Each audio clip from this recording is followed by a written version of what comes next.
पीछे कारण क्या गिरा, मतलब जेपी का आंदोलन रहा? एक रिक्शा वाला भी आपसे बात कर देगा कि लालू के का हलवा और नीतीश के का हलवा। दौर आया कि जब लालू यादव के हाथ से भी वो निकल गए थे। दीवान चले गए, होटल में बैठ गए तो आपको 20 मिनट में फोन आएगा। कांग्रेस से क्यों फिर मुंह बंद हो गया? देखिए 89 में जो भागलपुर दंगा हुआ ना, आज आपको क्या लगता है बिहार में कोई? वही राबड़ी देवी ने डिमांड किया मंच से। नमस्कार, मैं सुनील चौपाल डायरी में आपका स्वागत करता हूं। आज जो हमारे साथ गेस्ट जुड़े हुए हैं वो बहुत ही खास हैं। पत्रकारिता और बिहार की सियासत को काफ़ी करीब से इन्होंने देखा है। सिर्फ देखा नहीं है, जिया है, और उतनी ही सच्चाई से इन्होंने लिखा भी है। इंद्रभूषण जी, युवा पत्रकारों को इनके विषय में जानना चाहिए। लगभग 3 दशक से पत्रकारिता के क्षेत्र में टिके हुए हैं। आज भी वही पैनी नज़र, वही तेवर और वही साफ गोई है। आज हम इनसे बिहार की सियासत की सच्चाई, बिहार में क्या बदलाव हुए हैं, क्या बदलाव नहीं हुए हैं, पत्रकारिता का क्या भविष्य होने वाला है, और वैसी कहानियां जो शायद ही आपने कहीं सुनी होगी, इन सभी चीज़ों पर बातचीत करेंगे। इंद्रभूषण जी, आपका बहुत बहुत स्वागत है। सबसे पहले हम सभी गेस्ट से एक ही सवाल करते हैं कि आपका बचपन कैसा रहा, कैसे आप पत्रकारिता के सेक्टर में आपकी रुचि हुई है।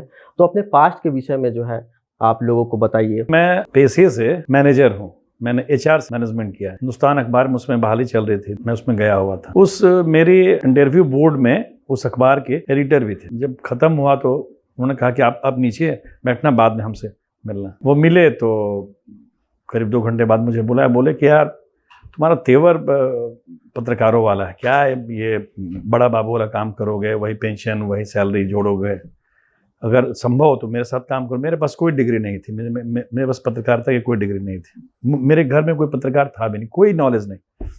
मैंने बोला कि मुझे तो कुछ आता नहीं। बोले मैं तुमसे, तुम्हारा तेवर है बस ये मैं जान रहा हूँ, मैं तुमसे काम करा लूँगा, लेकिन हाँ जो तुमको अभी पैसा मिलेगा HR वाले में, उतना पैसा मैं नहीं दूंगा। मैं तुम्हें 6 महीने ट्राई करूँगा, बढ़िया काम करो तो पैसा दूंगा। तो मैंने वहाँ से पत्रकारिता शुरू की है।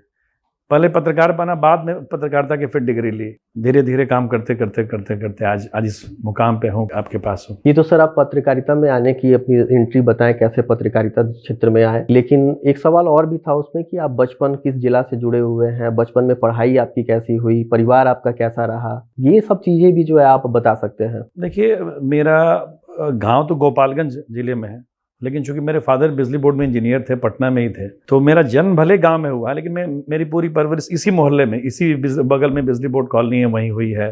स्कूलिंग पटना में हुई, कॉलेज पटना में हुआ, सब पटना में हुआ है। तो आप मुझे ऐसा कह सकते हैं कि मैं पटनहिया हूँ, लेकिन गाँव से जुड़ाव है, गाँव में खेती बाड़ी है, गाँव जाता हूँ, गोपालगंज से बहुत लगाव भी है। पूरी परवरिश मेरी पटना में ही हुई। जब आप पत्रकारिता में आए थे उस समय अगर आपको याद हो बिहार कैसा था, क्या यहाँ की स्थितियाँ थी, वो साझा कर सकते हैं अपना अनुभव। जब मैं 91 में इंटर में था, आपको ये घटना सुनाऊंगा कैसा बिहार था उस समय। 90 के मार्च में लालू जी आ चुके थे, बिहार के CM बन चुके थे। वो भी एक्सीडेंटल CM थे। रामसुंदर दास को CM बनना था, BP सिंह को लालू जी पसंद नहीं थे, चंद्रशेखर को दास जी पसंद नहीं थे, तो चंद्रशेखर ने अपने आदमी को रघुनाथ झा को खड़ा करवाया। BP सिंह रामसुंदर दास को हरवा के उन्होंने लालू को CM बनाया, लालू CM बन गए। हम भी उस समय 91 में इंटर का एग्जाम दे रहे थे। कॉलेज ऑफ कॉमर्स में हमारी परीक्षा पड़ी थी। फर्स्ट डे तो ठीक ठाक चला, एग्जाम बढ़िया। सेकेंड डे किसी लोकल लड़के की कॉपी छीन ली गई, वो चीट कर रहा था। दोपहर में एक बिना छत वाले कॉन्टेसा गाड़ी पर एक आदमी आता है, कैंपस में घुसता है। उसका नाम था रामानंद यादव, अभी आजकल मंत्री भी बने थे। उस समय वो निर्दलीय थे, शेर छाप उम्मीदवार थे और दबंग थे पटना के। घुसे और पूरा बोले प्रिंसिपल को, एक भी लड़का अगर अभी से आप इंस्टिगेट किए तो आप चले जाइएगा यहाँ से, दुनिया से। बेचारे प्रिंसिपल ने ऐसा एग्जाम लिया, किसी को कुछ नहीं बोला, सब लोग किताब खोल के लिखने लगे। हम लोग तो शौक में थे, क्योंकि हम लोग तो सोच के गया था कि हम लोग परीक्षा दे रहे हैं। घर आके हम बोले भी कि भाई ये क्या हो रहा है। बोले कि तुम अपना काम करो और क्या करो। फादर मेरे बिजली बोर्ड में थे, तो सब समझ रहे थे स्थिति। बोले तुम अपना एग्जाम दो। तो हम लोग उस दौर से देखे हैं कि क्या स्थिति थी। एक बार अमन यादव की गाड़ी कॉलेज के अंदर गई, पूरा एग्जाम फ्री हो गया, जिसको जहां मन कर रहा है लिख रहा है, कॉपी घर ले जा रहा है, कल आके जमा करना है। उस अराजक दौर से हम लोग यहाँ तक आए हैं। तो उस समय क्या मतलब DM SP ये जितने जो प्रशासन के तंत्र बने हुए हैं, ये एक्टिव नहीं होते थे? सब एक्टिव होते थे, लेकिन वो व्यक्ति विशेष के लिए एक्टिव होते थे, सिस्टम के लिए नहीं। अगर आप चले गए और आपका सामाजिक समीकरण सरकार के अनुकूल नहीं तो हो सकता है कि आपकी सुनवाई नहीं होगी। नीतीश और लालू दोनों के राज को आप में साथ थे, दोनों साथ थे। ये भी जानिए, जब 90 में सरकार बनी, 10 मार्च 90 में, तो नीतीश जी लालू जी एक साथ थे। एम्बेसडर व्हाइट एम्बेसडर थी सीएम की, पीछे दोनों साथ बैठते थे, बाएं दाएं, नीतीश जी और लालू जी। 93 तक दोनों साथ थे। जितना बिहार में हुआ उसमें मंडल जो आंदोलन चला उसमें भी दोनों एकदम साथ थे। बिगड़ाव वहां से शुरू हुआ जब नीतीश जी भी सरकार में अपना शेयर खोजने लगे, अपने हिसाब से लोगों की पोस्टिंग करवाना शुरू किए। तब तक लालू 3 साल में मजबूत हो चुके थे। जितने उनके स्वजातीय विरोधी थे, मुंशी लाल राय, बड़े बड़े जो उस समय यादव मैंने उसको बोलिए कि स्टॉलवर्ट थे, सबको साइड कर चुके थे। और लालू की कमान करीब माने बिहार में वो यादवों के नेता हो गए थे। जब वो यादवों के नेता हो गए तो नीतीश जी को थोड़ा सा काटने लगे। तब नीतीश जी का दुरा हुआ और वो संभवतः याद है, वो आनंद मोहन की पत्नी लड़ी थी वैशाली से, लवली आनंद, और उनके खिलाफ थी बिहार के राजपूतों के सबसे बड़े नेता थे सत्यनारायण सिंह की वाइफ किशोरी सिन्हा, जो छोटे बाबू की लोग कहा जाता है कि मैंने राजपूतों के वो सिरमौर हैं। वो थी लालू जी की पार्टी से और ये निर्दलीय थे आनंद मोहन। नीतीश जी लालू जी के साथ थे, लेकिन वो अंदर ही अंदर काम कर रहे थे आनंद मोहन की पत्नी जीत जाए, और वो जीत भी गई। उसी चुनाव के बाद से दोनों में जो दुरा हुआ, होते होते इतना बढ़ा कि 5 में लालू जी की सरकार चली गई, फिर उनकी आई। मंडल कमंडल, ये जो कमीशन मंडल का जो आपने जिक्र ही कर दिया, उस समय के क्या हालात थे, क्या राजनीतिक समीकरण थे, और बिहार को आपने नज़दीक से देखा था, उस समय लोगों की क्या प्रतिक्रियाएं थी, क्योंकि ये सब चीज़ें नहीं हो रही थी। देखिए, मेरा मानना है कि बिहार में जो 74 आंदोलन हुआ 74, 75, 77 तक, उस आंदोलन से ही बिहार में छात्रों में पढ़ाई का जो माहौल था, जो पटना का बोला था कि मैनचेस्टर है और हार्वर्ड है, ऑक्सफोर्ड है, पटना यूनिवर्सिटी, वो खत्म हो चुका था। 74 आंदोलन में जो उस आंदोलन के समय से ही जो छात्रों ने जो पढ़ाई छोड़ी कॉलेजों में, तब से वही स्थिति आज भी है। 75 से, हाँ, 74 से जो पढ़ाई का, जो पटना यूनिवर्सिटी का जो मानक था, वो जो गिरना शुरू हुआ, वो आके 90 में जब मंडल कमीशन का हुआ, तब तो पूरी तरह खत्म हो गया। मंडल कमीशन में पूरे छात्र, समझिए कि 2-3 नेताओं के चढ़ावे पर, लालू जी कहते हैं कि जगन्नाथ मिश्रा ने उनको चढ़ाया, जगन्नाथ जी बोलते हैं कि लालू ने उसको आगे किया। वो महाचंद्र सिंह, राम प्रसाद बिस्मिल आ गए, हड़ताली मोड़ पर जहाँ भी लोहिया पदचक्र है, पूरे छात्र आगे उनके पीछे फॉरवर्ड किए, गोली चली। मैंने वो दौर एकदम अराजक दौर की शुरुआत थी। वो हम लोग उसमें इंटर में थे, तो समझ सकते हैं कि हम लोग भी उसी तो पटना यूनिवर्सिटी, पटना जी कॉलेज में ही थे। हाँ, पटना यूनिवर्सिटी में थे। तो वो दौर था, वो मतलब समझिए कि पढ़ाई बस केवल वो तभी से हो गया कि यूनिवर्सिटी में केवल परीक्षा देना है और रिजल्ट लेना है। वो आज भी है, आज भी है। तो उसके पीछे कारण क्या गिरा? मतलब जेपी का आंदोलन रहा कि छात्र राजनीति इतना जो उस समय हावी हो गया कि छात्र पढ़ाई के अलावा जो है राजनीति की तरफ झुकाव हो गया। पॉलिटिकल उर्वर भूमि है। आप अगर यहाँ चले पटना में या गांव में, एक रिक्शा वाला भी आपसे बात कर देगा कि लालू के का हलवा और नीतीश के का हलवा। तो ये पॉलिटिकल उर्वर भूमि है बिहार। और चूंकि वो दौर था, कांग्रेसियों का दौर था, कांग्रेस में केवल संयोग से सवर्णिक केवल सीएम होते थे, तो एक आक्रोश भी था कि मैंने कैसे वो ब्राह्मण को, भूमियार को, जिसको बोलते थे लालू जी भूरा बाल, उसको हटाना है। तो वो उस दौर की शुरुआत थी वो, और उसको लालू ने पूरा जगाया, या उसको कहें सवर्णों के नज़र में तो आग लगाया, और पिछड़ों के नज़र में बोले तो जगाया। सब लोगों को जगाया कि क्या पावर क्या होता है, तुम कहाँ तक जा सकते हो। तो बिहार का एक तरह से कह सकते हैं कि वही दौर रहा पिछड़ापन का शुरुआत होने का, 74-75 के बाद से। पिछड़ा नहीं है बिहार, देखिए पहले भी पिछड़ा नहीं था। विकास की गतिविधि स्लो हो गई, धीमी हो गई। लालू ने क्या किया कि लालू ने लोगों को मेंटली जगाया, अप किया कि नहीं भैया देखो, तुमको किसी दरवाजे पे जाके नीचे नहीं बैठना है, कुर्सी पे बैठना, बराबर बैठना है। लालू ने ये शक्ति दी लोगों को। तुमको जाके थानेदार को हड़काना है कि तुम मेरा काम करो। तो ये जो शक्ति है, लोगों को जगाने की शक्ति, वो तो लालू की देन है। आज जो फल काट रहे हैं नीतीश कुमार या जो भी काट रहा है, वो सब लालू जी की देन है। लालू ने लोगों को जगाया कि नहीं, तुम्हारा क्या अधिकार है। लेकिन इसके पीछे क्या हुआ कि लालू जी विकास वाली छोर पे एकदम सब जीरो हो गए। उनको विकास से कोई मतलब नहीं लगे, वो केवल सामाजिक न्याय और सामाजिक उत्थान में लगे रहे। और जो जैसे 2 पहिया होता है रेलवे का, दोनों पहिया पैरेलल चलता है ना, तो वो एक तो चला, समाज को जगाया उन्होंने, लेकिन दूसरा पहिया उन्होंने रोक दिया, तो विकास नहीं हो पाया। तो पिछड़ा नहीं, मानसिक रूप से तो बिहार उर्वर हुआ।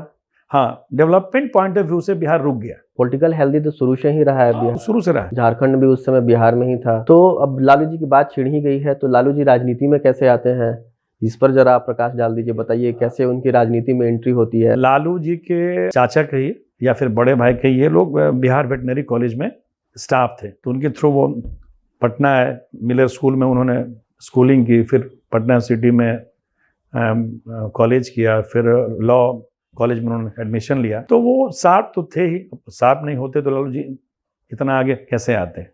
उस ज़माने में जब उनके पास कोई संसाधन नहीं था, लोगों की सहायता से लोगों को जोड़ के वे वहाँ के छात्र यूनियन के चेयरमैन हो गए, सुशील मोदी उनके सेक्रेटरी थे। तो तेज तो थे, इसमें कहाँ दो मत है। और ये था कि अपने लोगों को आगे आगे बढ़, चूँकि बहुत बहुत नीचे से पले थे वो।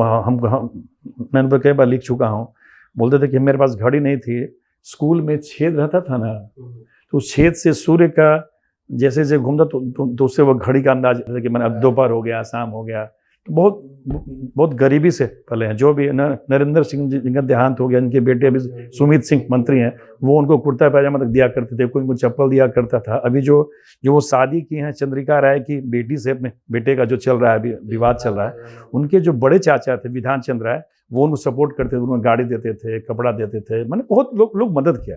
लोगों ने लालू को आगे किया। इसके पीछे भी तो उनका कुछ टैलेंट होगा, वही बोला, पॉलिटिकली उर्वर थे, नेतृत्व करने का। हाँ, ये और पिछड़ों की बात सुनने की क्षमता, कैसे लोगों को आगे करना है, कैसे लोगों को जोड़ना है, आगे बढ़ाना है। और एक संयोग था कि बिहार में एक जाति जो सबसे अधिक है संख्या में, वो यादव है, उस वर्ग से आते थे, तो उनको एक समूह का भी एक सपोर्ट मिला। तो जो उस समय सत्ता में थे, जो उनको हटाने वाले थे, उन लोगों ने लालू को आगे किया। वो आगे करने वाले में नीतीश कुमार भी थे। उसमें लालू को मुख्यमंत्री बनाने में नीतीश कुमार का योगदान है। नीतीश कुमार लड़के उनको आगे किए। रघुनाथ झा को तैयार करवाए चंद्रशेखर से बोल के कि आप खड़ा करें ताकि वो हार जाए। मुख्यमंत्री बनवाने में नीतीश कुमार का भी योगदान है। जब ये सब दौर की बात चल ही रही है, 90 की बात चल रही है, उससे पहले उसके बाद की बात चल रही है, तो कुछ बिहार में जो अभी भी कुछ नरसंहार की जो जब जिक्र होता है, उस समय बहुत शर्मिंदगी फील होती है, तो उसके पीछे क्या चीजें हुई? पता है कि लालू ने जो सामाजिक उत्थान शुरू किया, वो सामाजिक उत्थान की जो गतिविधि थे उसका विद्रूप रूप था ये नरसंहार। अब क्या हुआ कि आप तो जैसे जहानाबाद वाला जो इलाका था और जो पूरा मगध है, शाहाबाद है, थोड़ा उधर सामंतशाही है। जो गांव के बड़े हैं, चाहे जिस जात के हों, भूमियार हों, राजपूत हों, यादव हों, कुर्मी हों, वो चाहते हैं कि मेरा दबदबा बना रहे। और लालू नीचे वाले लोग कुछ जगा रहे थे, तो नीचे वाले लोग ऊपर आना चाह रहा था, वो लोग बगल में बैठना चाह रहा था। तो ये जो समाज का जो तारतम्य था ना, वो टूट रहा था। उसी टूट की परिणति थी, जहाँ राजपूत मजबूत थे वहाँ राजपूतों की हत्या हुई, जहाँ भूमिहार मजबूत थे वहाँ भूमिहारों की हत्या हुई, जहाँ पासवान मजबूत थे वहाँ पासवानों की भी हत्या हुई, सबकी हत्या हुई। जो जिस गांव में मजबूत था, ऐसा नहीं कि सिर्फ केवल सवर्णों की, यादवों की भी हत्या हुई, मुसहरों की भी हत्या, सबकी हत्या हुई। लेकिन हाँ, चूंकि अब तो क्या है कि वो सामंत मतलब दिमाग में आता है कि भूमिहार और राजपूत, ये दिमाग में बैठा हुआ है। सामंत यादव भी है, सामंत कुर्मी भी है, सामंत कोयरी भी है, सामंत नीचे वाला भी है, सब लोग सामंत है। जो मिजाज से मैंने कहिए कि उसको क्या बोला जाए, थोड़ा बहका हो, बहुत जमीन हो, चाहता हो कि मेरे ही दबदबा, वही सामंत है। तो जो सामंत था उसका वहाँ के लोकल में विरोध हो रहा था, उसी विरोध की परिणति थी। और शासन उसको सामंतों को सपोर्ट नहीं करता था। तो जब वो होता था तो सरकार स्लो हो जाते थे, तो उसका विद्रूप रूप था कि फिर नरसंहार होता था। वही समय क्यों रहा, मतलब लालू के उदय के बाद? इसलिए रहा कि लालू जी ने ही समाज को जगाने की प्रक्रिया शुरू की। पूरे देखिए 47 से लेके 90 के दौर में एक बार गैर कांग्रेसी सरकार बनी मजबूत, कर्पूरी जी की, 77 से 79 तक। कर्पूरी जी ने बहुत काम किया, बिना अंग्रेजी के लोगों को बहाल किया, आरक्षण दिया थी पिछड़ा का, वो काम किया। लेकिन कर्पूरी जी दबंग जाति के नहीं थे, ठाकुर थे, तो वो दबंगियत से चला नहीं पाए।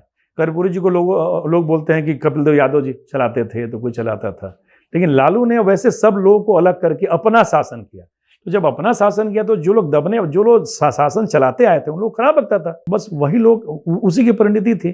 और लालू जी में ये कमी थी कि वो जान के वैसे तत्वों को छोड़ देते थे कि चलो भैया अब समाज ही अपने सलट ले। उसका मैसेजिंग भी है कि नहीं भाई फलना जगह वो लोग वहाँ वो मारा। तो वो समाज को बोलते भी थे कि रोटी को पलटना चाहिए, तो वो रोटी को पलट रहे थे। लोकतांत्रिक मूल्यों में ये बातें हैं भी कि जो पंक्ति के सबसे पीछे है वो जो है मजबूत रूप से जो है किसी अधिकारी कार्यालय में पहुंच सके, और ये लालू काल में शायद देखा भी गया कि अपने हक के लिए कोई पिछड़ा जो है सबसे पहले पहुंच जाता था। तो आज आप जो देख रहे हैं कि समाज का जो सबसे निचला वर्ग है, जिसको आप हम लोग बोले आम भाषा में डोम बोलेंगे, हलखोर बोलेंगे, वो भी यहाँ चढ़ के बोल पाता है। आप माने नहीं माने, ये लालू जी की देन है। ये सबसे बड़ी उपलब्धि, बहुत बड़ी उपलब्धि है। वो जो 70-60% जो निचला तबका था, जो कभी बोल नहीं पाता था, जो आपके सामने बैठ के पैर पर पैर नहीं चढ़ा पाता था, उसने चढ़ाना शुरू किया, बोलना शुरू किया।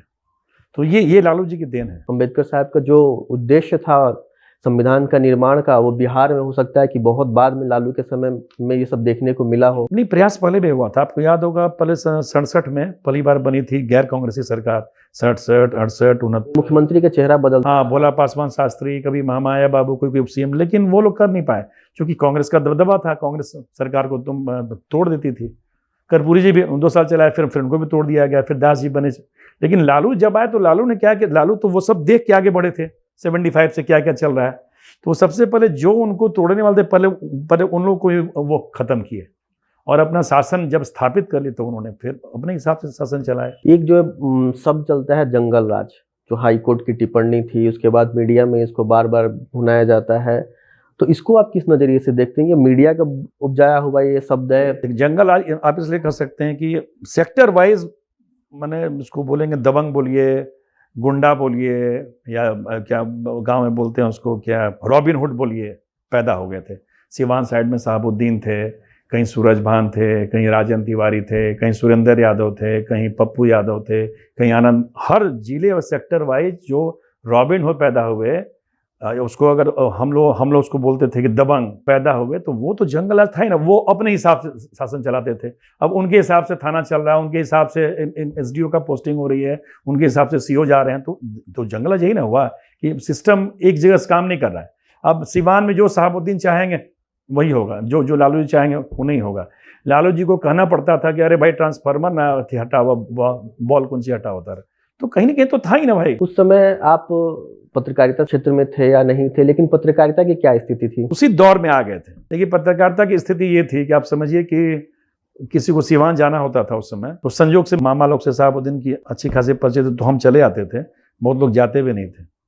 और अगर आप सिवान चले गए, होटल में बैठ गए, तो आपको 20 मिनट में फोन आएगा कि आप होटल से बाहर मत निकलिएगा, आप जो काम करना होटल से कीजिएगा, घूमना होगा तो बोलिएगा मैं आदमी आपको भेज दूंगा। सोचिए कि किसी पत्रकार को अब सिवान में इंटर करे और उसको फोन है साहबुद्दीन साहब कि साहब आपसे बात करेंगे, क्या क्या उसकी स्थिति नहीं होगी। एक वहाँ के हिंदुस्तान के रिपोर्टर को पैर में गोली लगी।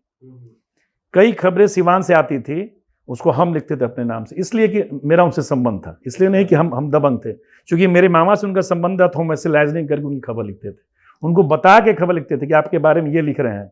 और कभी कभी ये बोलना पड़ता था कि इससे आपको फायदा होगा, आपका ऑरा बड़ा होगा।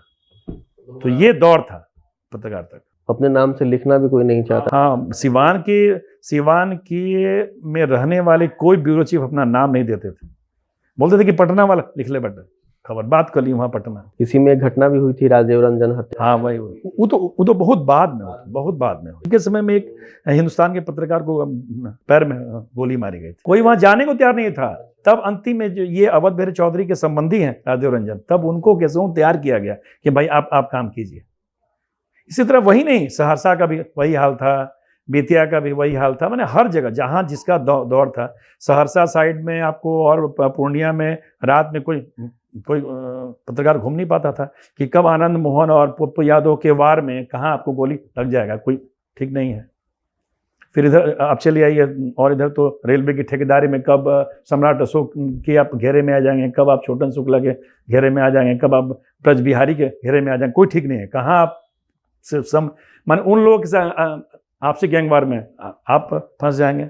गोरखपुर से लेके आप चले जाइए गुवाहाटी तक, जो रेलवे का जो कारोबार था उसमें चूंकि बिहार में काम तो होता नहीं था, तो रेलवे का ठेका था, उस रेलवे को ठेका लेने के लिए कई गुंडे पैदा हो गए। गुवाहाटी से लेके आप चले जाइए गोरखपुर तक, अशोक सम्राट, छोटन शुक्ला, जितने लोग हैं, आनंद मोहन सिंह, फिर एक पप्पू देव थे, मैंने बड़े बड़े नाम, अब तो बहुत नाम अब याद भी नहीं है। वो सब लोग का दबदबा था, वो लोग बांट लेते थे कि इतना हम करेंगे, इतना तुम करोगे, इतना तुम करोगे। अभी प्रशांत किशोर का नाम काफ़ी चर्चा में है और इसके पीछे उनको कहा जाता है कि डेटा के वो वैज्ञानिक हैं। तो लालू प्रसाद यादव कुछ कुछ अरसे पहले ही उन्होंने एमओआई समीकरण बनाया था और वो सक्सेसफुल भी रहा।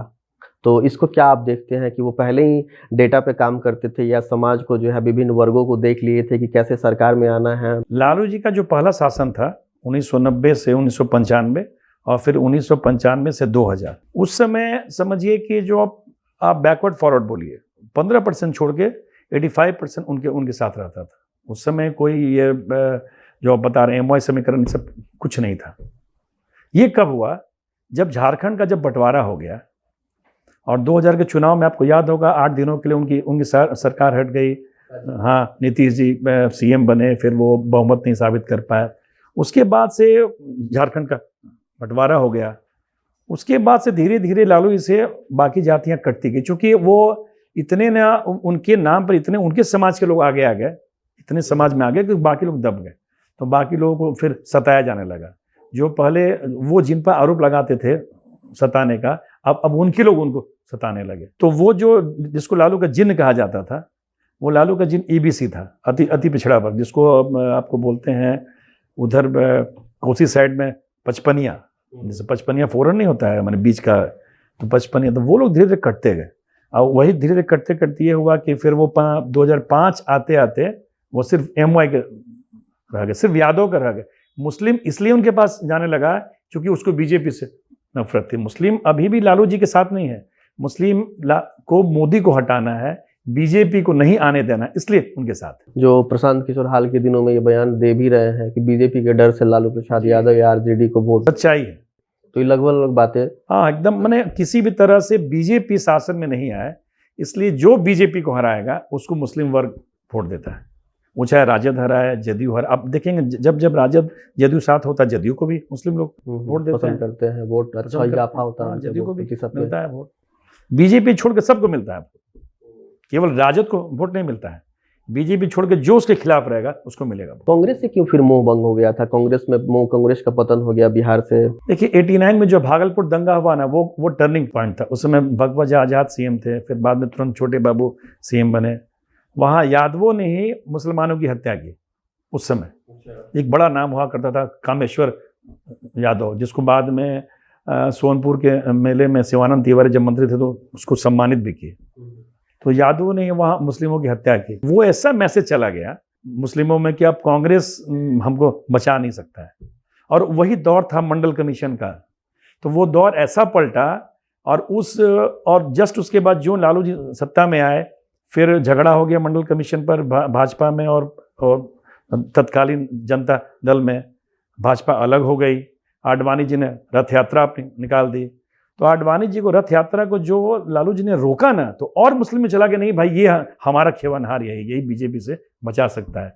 तो पूरा वो मुस्लिम वोट जो है कांग्रेस से शिफ्ट हो गया राजद में। अल्टरनेटिव विकल्प एक जो है खड़ा हुआ। लालू जी का आना, आडवाणी का केंद्र सरकार से बाहर होना, रथ यात्रा निकालना और बिहार के समस्तीपुर में पकड़ा जाना, उससे पूरा मुस्लिम वोट घूम के कांग्रेस से चला गया आरजेडी के पास। इसको इस तरीके से नहीं भी देख सकते हैं क्या कि कई परियोजनाएं बिहार को नहीं मिली, तो क्या कांग्रेस को बिहार से खुन्नस हो गया क्या? नहीं, ऐसा नहीं। देखिए क्या है कि अगर आप चाहेंगे, दोनों से कमी थी, कमी यहाँ से भी थी, कमी वहाँ से भी थी। ऐसा नहीं था ये पैसा मिलता था तो खर्च नहीं होता था।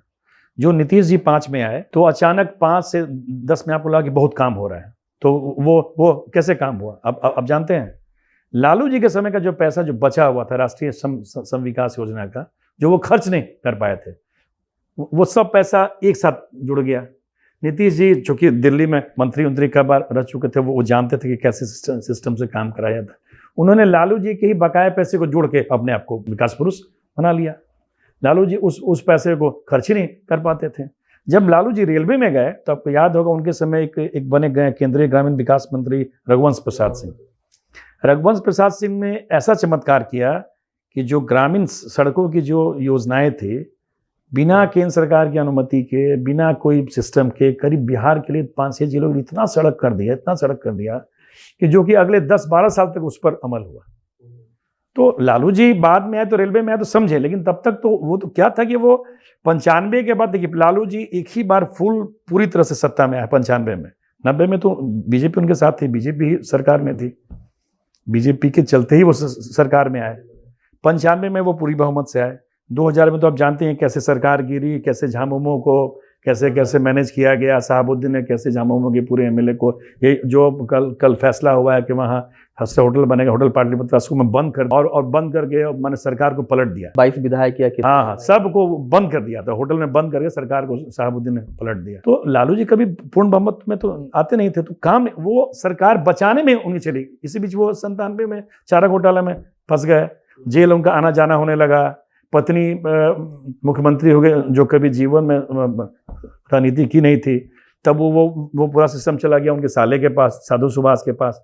तो पूरा गड़बड़, केवल शासन बचाने में, सरकार बचाने में उनका बाकी का 7-8 साल चला गया, इसलिए वो काम नहीं कर पाए। बार बार शहाबुद्दीन का नाम आ रहा है, तो वो थोड़ा सा आप बताइए, प्रतापगढ़ गोलीकांड क्या था? देखिए, शहाबुद्दीन को तो बढ़ाया कांग्रेस ने ही। आपको याद होगा, एक आप तो उस इलाके के भी हैं, जीरादेव से एक एमएलए हुआ करते थे, कैप्टन साहब, क्या त्रिभुवन, पूरा नाम नहीं आ रहा, कैप्टन त्रिभुवन सिंह, नहीं कांग्रेस के हुआ करते थे। तो कैप्टन त्रिभुवन सिंह से पहले तो चलता था जैसे अभी चलता है, यादवों में, भूमिहारों में, पर चलता था भूमिहारों और राजपूतों में। तो कैप्टन त्रिभुवन सिंह को हराने के लिए हुआ कि कैसे उनको हराया जाए। तो जो गोरिया कोठी वाले उस समय थे, किसकान सिंह के जो लड़के थे, या किसकान सिंह थे, उन लोगों ने क्या किया कि शहाबुद्दीन को आगे किया, शहाबुद्दीन को आगे करके उसको वहाँ निर्दलीय खड़ा कराया, पूरा बैकअप किया। त्रिभुवन सिंह हार गए। शहाबुद्दीन की स्थिति दूसरी थी, पैदाइश दूसरी हुई। शहाबुद्दीन ने एक टर्निंग पॉइंट क्या किया कि जब लालू जी का शासन आया, तो जो माले का उधर जो उभार होने लगा, दरौली जो तटीय इलाकों में, तो शहाबुद्दीन ने उसका विरोध किया और उसको विरोध करके सवर्णों को जोड़ लिया। तो जो सवर्णों की ताकत थी, गोली, बंदूक, संसाधन, सब शहाबुद्दीन के साथ जुड़ गया। उसका शहाबुद्दीन ने पूरा फायदा उठा के अपना पूरा अपराध तंत्र को ऐसा विकसित किया कि गाजीपुर, वो जो मऊ वाले अभी मुख्तार के परिवार, एक वहाँ का था कौन, बेग, नेपाल, सबको पूरा सिस्टम को जोड़ के शहाबुद्दीन एक तरह से माने क्या बोलेंगे, सिंडिकेट का माने कमांडर हो गया। कहा यह भी जाता है कि एक दौर आया कि जब लालू यादव के हाथ से भी वो निकल गए थे। सिवान के डीएम वही तय करते थे, सिवान के एसपी वही तय करते थे। सिवान में क्या होगा ये शहाबुद्दीन के काम के हिसाब से, शहाबुद्दीन की इच्छा के हिसाब से होता था, इसमें कोई दो मत। लेकिन ऐसा नहीं कि पूरे बिहार में। हाँ, शहाबुद्दीन के उस मुस्लिम मैंने दबंगियत का फायदा लालू जी पूरे राज्य में उठाते थे, मुस्लिमों का वोट लेने में। 2-3 कास्ट है, देखिएगा, पासवान है, भूमियार है, मुस्लिम है। वो चाहता है कि मेरा जो हीरो, जो मेरा नेता हो, वो एकदम दबंग हो। वो फोन करे तो एक बार में थानेदार फोन पर आया, एसपी फोन पर आया, डीएम फोन पर, वो वैसे ही नेता को पसंद करता है। तो शहाबुद्दीन की वही छवि थी। एक बार फोन उठाया, कहा, एसपी साहब का हाल, हमारे को जाता लेकर काम कर दें। तो ये जो सिस्टम था, तो वो हीरो तो था ही, काम करवाता भी था। 30 रुपये डॉक्टरों की फीस थी, 50 रुपये एक्सरे था, तो गरीबों के लिए तो ठीक ही था ना, अच्छा ही था। जो लोग पैसे वाले थे, जो बनिया थे, उनसे वसूलता था, नीचे वाले को मदद करता था। कहीं ना कहीं जो तानाशाही का जो है उभरना कह सकते हैं। जब शासन तंत्र कमजोर होगा, मेरे भी घर में पुलिस वाले हैं और लोग बोलते हैं कि हम लोग सरकारी गुंडे हैं। तो जब सरकारी गुंडे स्लो हो जाएंगे, तब तो जो लोकल गुंडे तो पैदा हो ही जाएंगे ना। अब दरोगा ही अगर बैठ जाए थाना में, तो फिर तो लोकल लोग तो नाचने ही लगेंगे। तो जब एसपी ही पोस्टिंग होगा गुंडे के नाम पे, गुंडे कहने पर, तो फिर तो गुंडा तो काम करेगा ही ना। उस समय कोई ऐसी घटना आपने कवर किया होगा जो आज भी सोचने पर मजबूर जो है कर दी, जैसी कोई घटना आपको संस्मरण है? सिवान में कई, सिवान पूरे बिहार में आप कोई ऐसी घटना याद हो, मैंने इसको बहुत करीब से आपने फॉलोअप किया हो? 20 साल बीत चुके हैं, अब उसको याद नहीं करना चाहिए, लेकिन कई घटना है, क्योंकि 2 दशक हो गया वो सब बीते हुए। बार बार वही, देखिए, वही करते हैं ये लोग भी, भाजपा वाले और जदयू वाले भी वही करते हैं। उसी 20 साल पुराने वाक़े को याद दिला के आज भी बोलते हैं कि लालू आ जाएगा, लालू आ जाएगा। अरे वो यार, तुम 20 साल से हो, जमाना गया, 20 साल हो गया बॉस। 2005 में लालू जी हटे, आज 25 है। आज वो दिन क्यों याद करना है? ठीक है, वो दौर खराब था, इसमें कोई दो मत नहीं है कि लालू जी सत्ता में बने रहने के लिए हर कुछ किए, हर कुछ जातिवादी किए, अपराध की घटनाएं बढ़ी, विकास नहीं हुआ। लेकिन आप तो 20 साल से हो, तो अब मैं भी वही काम करूं, नेताओं वाला काम, फिर लालू का राज याद दिलाऊं, अच्छा नहीं रहेगा। हाँ, अराजक दौर था, इसमें कोई दो मत नहीं है। कोर्ट को कहना पड़ा कि जंगल राज है, और जंगल राज था। दोनों के शासनकाल को कैसे देखते हैं, नीतीश कुमार और लालू यादव के शासनकाल को? मैंने आपको बताया कि लालू यादव को सामाजिक उत्थान के लिए जाना जाता है। एक नीचे बैठने वाले आदमी को उसने बताया कि कैसे सोफे पर बैठा जाता है और कैसे सोफे वाले से बर्ताव किया जाता है। तो इसमें वो भी एक बहुत बड़ा काम है, किसी को मानसिक रूप से उन्नत करना कि तुम उस लायक हो, तुम्हारा पॉकेट में पैसा नहीं लेकिन तुम एक करोड़पति से जाके बात कर रहे हो उसके पैरल में, तो ये बहुत बड़ा काम है, इसमें कोई दो मत नहीं। लेकिन हाँ, अगर वो विकास का काम साथ साथ किए होते पैरेलली तो आज लालू प्रधानमंत्री होते हैं, वो नहीं कर पाए। मानसिक गुलामी से जो है छुटकारा दिलाना एक बहुत बड़ा उपलब्धि कर सकते हैं समाज को उन्होंने कराया। उन्होंने विकास को तरजीह नहीं दी। उनको क्या लगा, जो मुझे लगता है, मैं भी उनके साथ 20 साल से जुड़ा हुआ, उनको क्या लगा कि सबको पढ़ा लिखा देंगे तो फिर मेरे पीछे घूमेगा कौन। तो जो जमात है, जो मेरे पीछे लाठी ले खड़ा है, उसको क्यों पढ़ाना है, उसको वैसे ही रखो।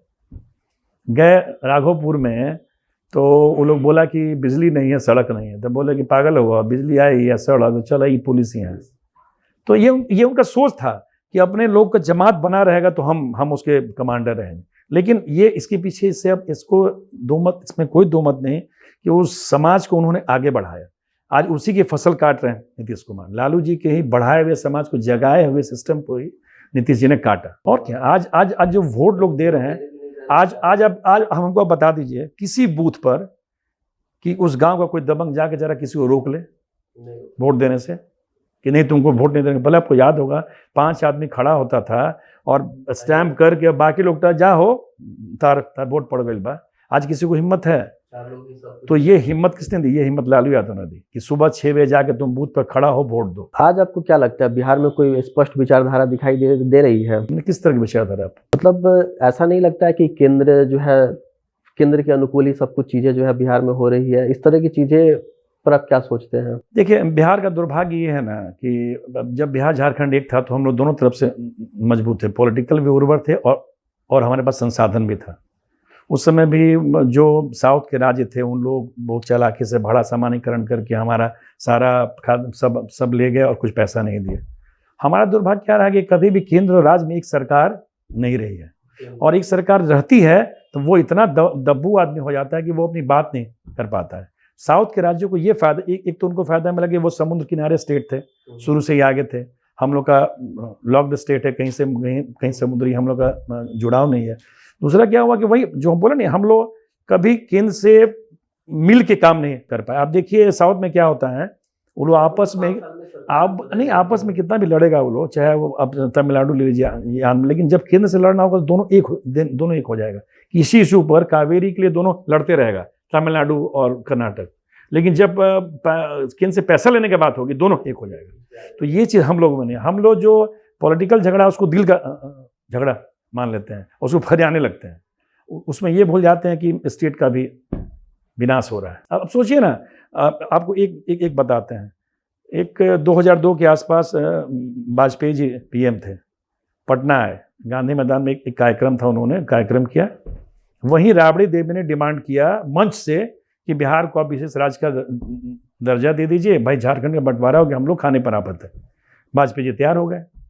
वाजपेयी जब एयरपोर्ट पे आए तब तक नीतीश जी ने समझा दिया कि आप दे दीजिएगा तो फिर हम लोग कैसे आएंगे। तो जो वाजपेयी जी गांधी मैदान में मंच पे बोल के आए थे कि हम तैयार हैं देंगे विशेष राज्य का दर्जा, वो फिर एयरपोर्ट पर आके बदल गए। तो सोचिए कितने हम लोग अपने स्वार्थ के लिए कि नहीं हम मेरी अगुवाई में ये काम हो, हमने उसको रोक दिया। यही चीज़ साउथ में नहीं होता है। जो साउथ के 4-5 राज्य हैं, तमिलनाडु हैं, कर्नाटक हैं, केरल हैं, आंध्रा है, अब तो तेलंगाना भी है, वो लोग इस सब मुद्दों पर एक रहते हैं। हम लोग अपनी आपसी लड़ाई को पूरे स्टेट से जोड़ देते हैं और ये सोचते हैं चलो भाई स्टेट कुछ पहले हम ठीक रहें।